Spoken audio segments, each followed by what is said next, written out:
कल से आगे की कथा शुरू करते हैं। बोलो सियावर रामचंद्र की जय।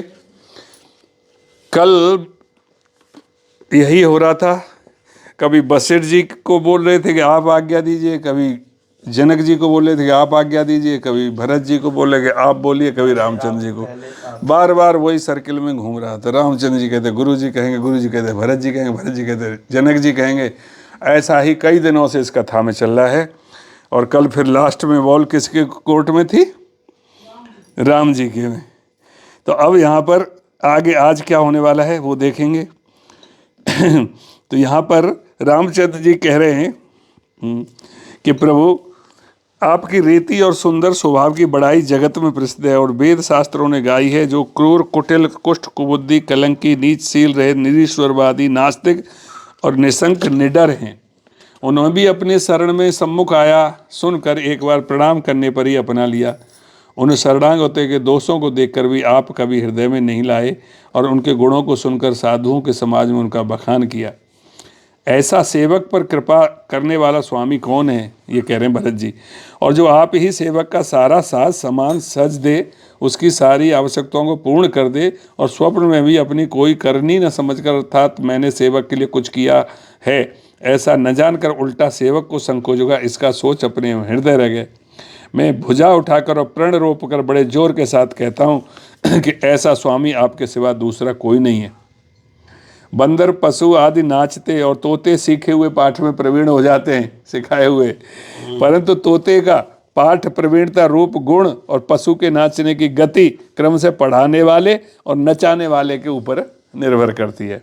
इस प्रकार अपने सेवकों की बिगड़ी बात सुधार कर और सम्मान देकर आपने उन्हें साधुओं का शिरोमणि बना दिया। कृपालु आपके सिवा अपनी बिरदावली का और कोई जबरदस्ती पालन करेगा? मैं शोक या स्नेह से या बालक स्वभाव से आज्ञा को वाएं लाकर न मानकर चलाया, तो भी कृपाल स्वामी आपने अपनी ओर देखकर सभी प्रकार से मेरा भला ही माना, मेरे इस अनुचित कार्य को ही अच्छा समझा। बिना आज्ञा लिए मैं आ गया बुलाने के लिए, यहाँ पर किसी की बात नहीं मानी, गुरु जी की बात छोड़ा दी, तो फिर उसके बाद भी आपने मेरे ऊपर प्रणाम की, वो किया, प्रेम किया। मैंने सुंदर मंगलों के मूल आपके चरणों का दर्शन किया और यह जान लिया कि स्वामी मुझ पर स्वभाव से ही अनुकूल हैं। इस बड़े समाज में अपने भाग्य को देखा और इतनी बड़ी चूक होने पर भी स्वामी का मुझ पर कितना अनुराग है। कृपा निधान ने मुझ पर सांग उपांग भरपेट कृपा अनुग्रह सब अधिक किए, अर्थात मैं जिसके जरा भी लायक नहीं था उतनी अधिक सर्वांग पूर्ण कृपा आपने मुझ पर की है। और हे गोसाई, आपने अपने शील, स्वभाव और भलाई से मेरा दुलार रखा है। इसलिए हे नाथ, मैंने स्वामी और समाज के संकोच को छोड़कर अविनय या विनय भरी जैसी रुचि हुई वैसी बाणी कहकर सर्वथा डिठाई की है। हे देव, मेरे आर्त भाव को जानकर आप क्षमा करेंगे। सुहृद, बुद्धिमान और श्रेष्ठ मालिक से बहुत कहना बड़ा अपराध है। इसलिए हे देव, अब मुझे आज्ञा दीजिए। आपने मेरी सभी बात सुधार दी। प्रभु, आपके चरण कमलों की रज, जो सत्य, सुकृत, पुण्य और सुख की सुहावनी सीमा अवधि है, उसकी दुहाई करके मैं अपने हृदय की जागते, सोते और स्वप्न में भी बनी रहने वाली इच्छा कहता हूँ। भरत जी कह रहे हैं, जब सब ने भरत जी के ऊपर डाल दिया ना लाल लेकर के, लास्ट में जो भरत जी कहेंगे, और भरत जी का अब मन ऐसा हुआ कि इतना भगवान की वो करके उनका जो वर्णन करके, स्तुति करके वो कह रहे हैं कि आप अपने चरण कमलों की रज की दुहाई दे करके कहता हूँ मैं कि मेरे मन की जो इच्छा है वो बता रहा हूँ। और वह इच्छा है कपट, स्वार्थ और चारों फलों को छोड़कर स्वाभाविक प्रेम से स्वामी की सेवा करना। और आज्ञा पालन के समान श्रेष्ठ स्वामी की और कोई सेवा नहीं है। हे देव, अब वही आज्ञा रूप प्रसाद सेवक को मिल जाए। मतलब मुझे सेवा करनी है स्वामी की, और सेवा से तुम दूर भाग रहे हो। भरत की ऐसा कहकर प्रेम के विवल होकर विवश हो गए। शरीर पुलकित हो उठा, नेत्रों में प्रेमाश्रुओं का जल भराया और अकुलाकर व्याकुल होकर उन्होंने प्रभु श्री रामचंद्र के चरण कमल पकड़ लिए। और उस समय को और स्नेह को कहा नहीं जा सकता। कृपा सिंधु रामचंद्र जी ने सुंदर वाणी से भरत जी का सम्मान करके हाथ पकड़कर उनको अपने पास बिठा लिया। भरत जी की विनती सुनकर और उनका स्वभाव देखकर सारी सभा श्री रघुनाथ जी के स्नेह से शिथिल हो गई। श्री राम जी, साधुओं का समाज, मुनि वशिष्ठ जी, मिथिलापति जनेक जी सब स्नेह से शिथिल हो गए। सब मन ही मन भरत जी के भाईपन और उनके भक्ति की अतिशय महिमा को सराहने लगे। देवता मलिन मन से भरत जी की प्रशंसा करते हुए उन पर फूल बरसाने लगे, क्योंकि फूल बरसाना मजबूरी हो रही है उनकी, और मलिन मन इसलिए हो रहा है कि कहीं भरत जी वापस न ले जाएं राम जी को। तुलसीदास जी कहते हैं कि सब लोग भरत जी का भाषण सुनकर, उनका भाषण या जो उन्होंने वाणी कही उसको सुनकर व्याकुल हो गए और ऐसे सकुचा गए जैसे रात्रि के आगमन से कमल सकुचा जाता है। कमल ऐसे हो जाता है ना रात्रि को सूरज डूबते ही। दोनों समाज के नरी नारियों को दीन और दुखी देखकर महामलिन मन इंद्र मरे हुओं को मारकर अपना मंगल चाहता है। देवराज इंद्र कपट और कुचाल की सीमा है। देवराज इंद्र को केवल कपट और कुचाल ही रहते हैं, उसको इंद्र बना कौन देता है जब इतना डर लगता है, देवताओं को भी डर लगता है तो आदमियों को क्या होगा। उसे पराई हानि और अपना लाभ ही प्रिय है। इंद्र की रीत कौए के समान है। वह छली और मलिन मन है, उसका कहीं किसी पर विश्वास ही नहीं है। पहले तो कुमत बुरा विचार करके कपट को बटोरा, अनेक प्रकार के कपट का साज सजा। फिर वह कपट जनित उच्चाट सबके सिर पर डाल दिया। फिर देव माया से सब लोगों को विशेष रूप से मोहित कर दिया। किंतु श्री राम जी के प्रेम से उनका अत्यंत बिछोह नहीं हुआ, अर्थात उनका श्री राम जी के प्रति प्रेम कुछ तो बना ही रहा। इतनी माया उच्चाट सब चलाए माने वहाँ पे ऊपर से, लेकिन यहाँ इन पर कोई प्रभाव नहीं पड़ रहा। पढ़ेंगे कैसे कि माया तो भगवान की है और भगवान ही मायापति हैं, और मायापति के ऊपर तो माया चला रहे हो भय और उचाट के बस किसी का मन स्थिर नहीं है। क्षण में उनकी वन में रहने की इच्छा होती है, क्योंकि वो जो माया का प्रभाव लोगों पे तो पड़ा है, तो कुछ कभी तो मन करता है कि वन में रहें और कभी मन लगता है कि घर ही ठीक है। मन की इस प्रकार की दुविधामयी स्थिति से प्रजा दुखी हो रही है, और ये दुविधामयी स्थिति पैदा की है इंद्र ने कुचाट करके। मानो नदी और समुद्र के संगम का जल क्षुब्ध हो रहा हो। जैसे नदी और समुद्र के संगम का जल स्थिर नहीं रहता, कभी इधर आता और कभी उधर जाता है, इस प्रकार की दशा प्रजा के मन की हो गई। चित्त दो तरफा हो जाने से कहीं संतोष नहीं पाते और एक दूसरे से अपना मर्म भी नहीं कहते। आपस में बोलते भी नहीं कि एक मन कर रहा है इधर रहे, एक बार मन नहीं कर रहा, कि कोई क्या कहेगा कि यार घर की पड़ रही है, यहाँ राम जी के दर्शन करने के लिए आए थे। और ये चित्त की दशा करी है इंद्र ने, अपने मन में तो कुछ है नहीं। तो श्री रामचंद्र जी तो सबको जानते हैं क्या चल रहा है सिर्फ किसी के मन में। तो रामचंद्र जी जब यह दशा देखी तो वे हृदय में हंसकर कहने लगे कि कुत्ता, इंद्र और नवयुवक कामी पुरुष एक जैसे कुत्ता, इंद्र और नवयुवक कामी पुरुष ये एक सरीखे है। पाणिनीय व्याकरण के अनुसार श्वान मतलब कुत्ता और यौवन मतलब युवक और मघवन मतलब कामी, ये शब्दों के रूप भी एक सरीखे होते हैं। तो भरत जी, जनक जी, मुनिजन, मंत्री और ज्ञानी साधु संतों को छोड़कर अन्य सभी पर जिस मनुष्य को जिस योग्य, जिस प्रकृति और जिस स्थिति का पाया, उस पर वैसी ही देव माया लग गई। इतने लोगों पे नहीं लगी माया, बाकी सब लोगों पे, और जैसी उसकी स्थिति उसी हिसाब की माया उसके ऊपर लगी। कृपा सिंधु श्री राम जी ने लोगों को अपने स्नेह और देवराज इंद्र के भारी छल से दुखी देखा। इंद्र और राम जी जान गए सबकी कहानी कि इनके मन में क्या चल रहा है लोगों के, और वो चलाया किसने वो भी समझ गए। तो जब उन्होंने देखा ये दुखी हैं, सभा, राजा जनक, गुरु, ब्राह्मण और मंत्री आदि सभी की बुद्धि को भरत जी की भक्ति ने कील दिया है, तो सब लोग चित्रलेखे से श्री राम जी की ओर देख रहे हैं। सकुचाते हुए, सिखाए हुए से वचन बोलते हैं। भरत जी की प्रीति, नम्रता, विनय और बड़ाई सुनने में सुख देने वाली है, पर उसके वर्णन करने में कठिनता है। जिनकी भक्ति का लवलेश देखकर मुनिगण और मिथिलेश्वर जनक जी प्रेम में मगन हो गए, उन भरत जी की महिमा तुलसीदास कैसे कहे। उनकी भक्ति और सुंदर भाव से कवि के हृदय में सुबुद्धि हुलस रही है, परंतु वह बुद्धि अपने को छोटी और भरत जी की महिमा को बड़ी जानकर कवि परंपरा की मर्यादा को मानकर सकुचा गई। भरत जी का निर्मल यश है चंद्रमा और कवि की बुद्धि है चकोरी, जो भक्तों के हृदय रूपी निर्मल आकाश में उस चंद्रमा को उदित देकर उसकी ओर टकटकी लगाई देखती रह गई, तो उसका वर्णन कौन करे। भरत जी के स्वभाव का वर्णन तो वेदों के लिए भी सुगम नहीं है। भरत जी का स्मरण करने से जिसको श्री राम जी का प्रेम सुलभ नहीं हुआ, उसके समान अभागा और कौन होगा। दयालु और सुजान श्री राम जी ने सभी की दशा देखकर और भक्त भरत जी के हृदय की स्थिति जानकर धर्म धुरंधर, धीर, नीति में चतुर, सत्य, स्नेह, शील और सुख के समुद्र, नीति और प्रीति के पालन करने वाले श्री रघुनाथ जी देश, काल, अवसर और समाज को देखकर तब ऐसे वचन बोले। रघुनाथ जी जो मानो वाणी के सर्वस्व ही थे,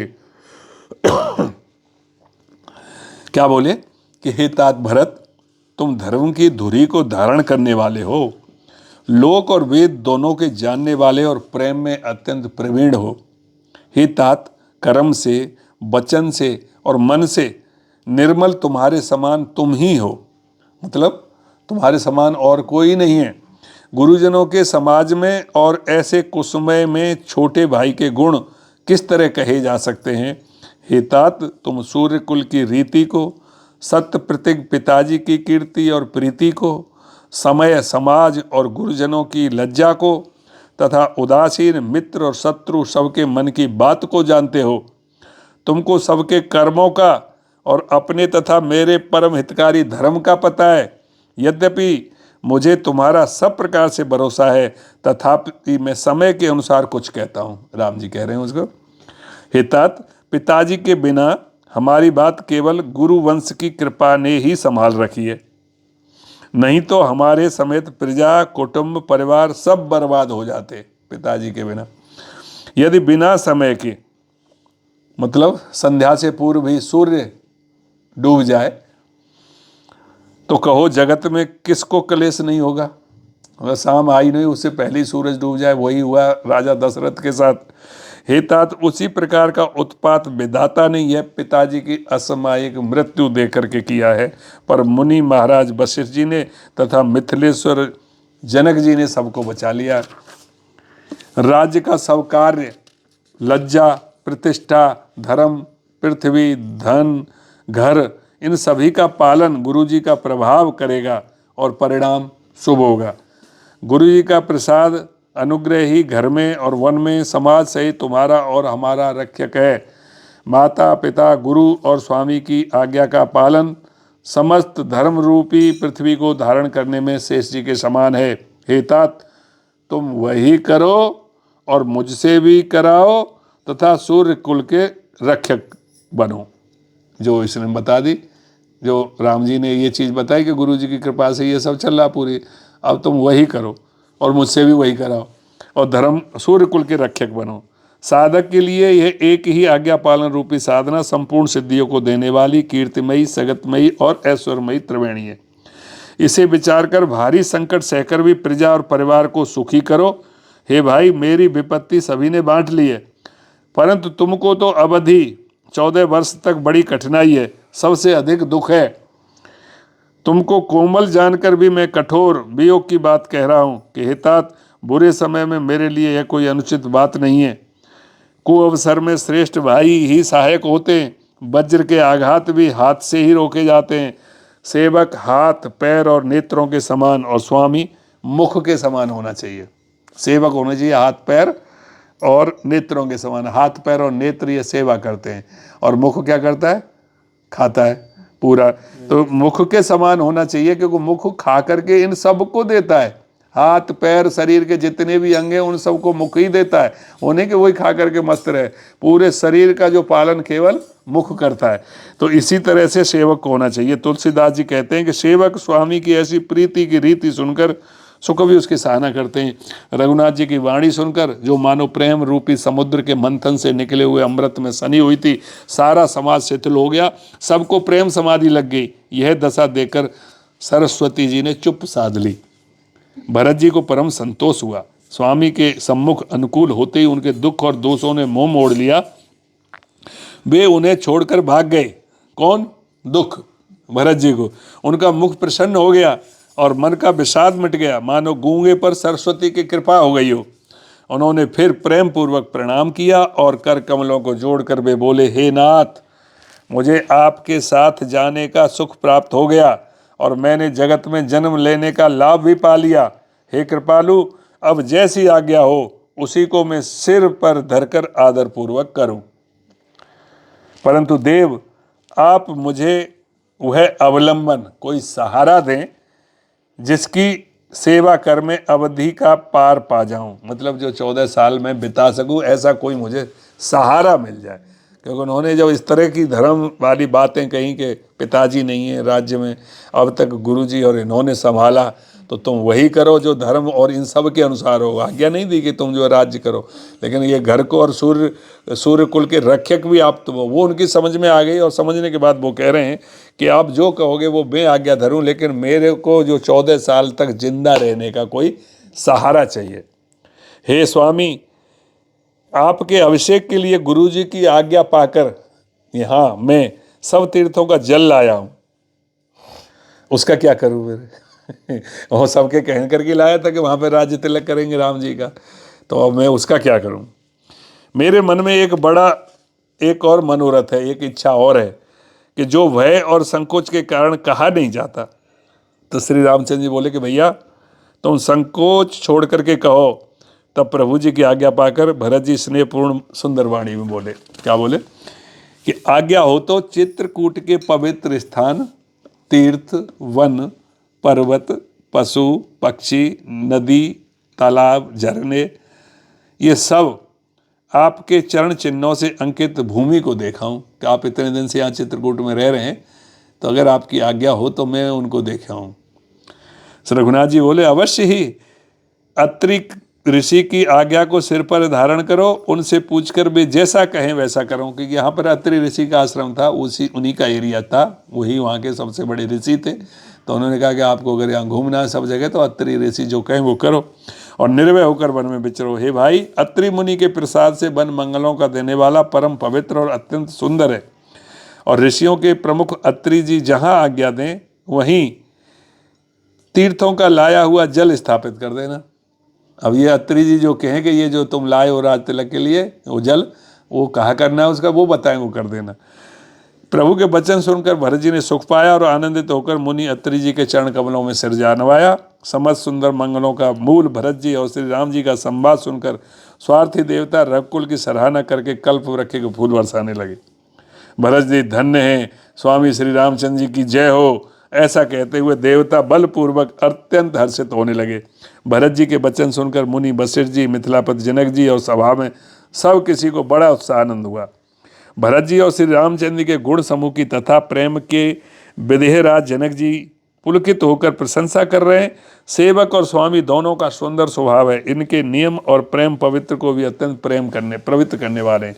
मंत्री और सभासद सभी प्रेम मुग्ध होकर अपनी अपनी बुद्धि के अनुसार सराहना करने लगे और श्री राम जी और भरत जी का संवाद सुनकर दोनों समाजों के हृदयों में हर्ष और विषाद, भरत जी के सेवा धर्म को देखकर हर्ष और राम वियोग की संभावना से विषाद हो गया। रामचंद्र जी की माता कौशल्या जी ने दुख और सुख को समान जानकर श्री राम जी के गुण कहकर दूसरी रानियों को धैर्य बधाया। कोई राम जी की बड़ाई की चर्चा कर रहे हैं तो कोई भरत जी के अच्छेपन की सराहना करते हैं। ऐसा चल रहा था। तब अत्रि ऋषि जी ने भरत जी से कहा कि इस पर्वत के समीप एक सुंदर कुआं है। इस पवित्र और अनुपम और अमृत जैसे तीर्थ जल को आप उस कुएं में स्थापित कर दीजिए। ऐसा उनकी आज्ञा पाई। कल की कथा में हम सुनेंगे उस कुआं के बारे में, जो आज भी चित्रकूट में भरत कूप के नाम से जाना जाता है। और उसका नाम इसीलिए पड़ा कि अत्रि ऋषि ने आज्ञा दी थी कि जो लाया हुआ वो पवित्र जल है उस कुएं में स्थापित कर दो, और उन्होंने वो किया, जो कल की कथा में आएगा। बोलो सियावर रामचंद्र की जय।